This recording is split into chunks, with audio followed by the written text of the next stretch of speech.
12 mart 2025-ci ildir və həftənin çərşənbə gündür. Dəyərli izləyicilər, bir şad xəbəri sizinlə bölüşmək istəyirəm. Bu şəxslər hər ay 200 manat alacaqlar.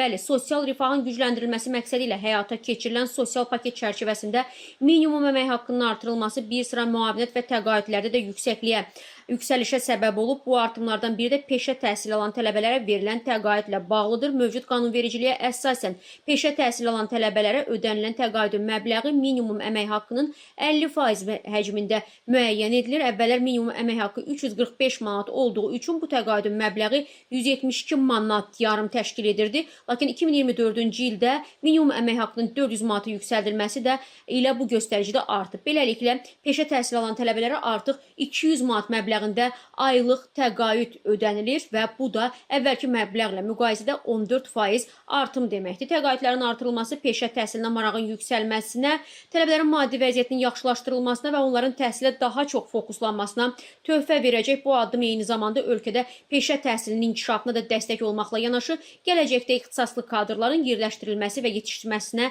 müsbət təsir göstərəcək. Bundan əlavə, digər təqaüd və sosial müavinətlərin artırılması ilə bağlı ölkə başçısının tapşırığına uyğun olaraq Nazirlər Kabineti mart ayının ikinci yarısında müvafiq təklifləri də təqdim edəcək. Gözlənilir ki, bu təkliflər digər sosial kateqoriyalara aid edilən təqaüd və müavinətlərin də artırılmasını nəzərdə tutacaq. Dövlətin həyata keçirdiyi bu sosial dəstək tədbirləri vətəndaşların rifah halının yüksəldilməsinə yönəlib və növbəti dövrlərdə bu istiqamətdə daha geniş addımların atılması da gözlənilir, dəyərli izləyicilər.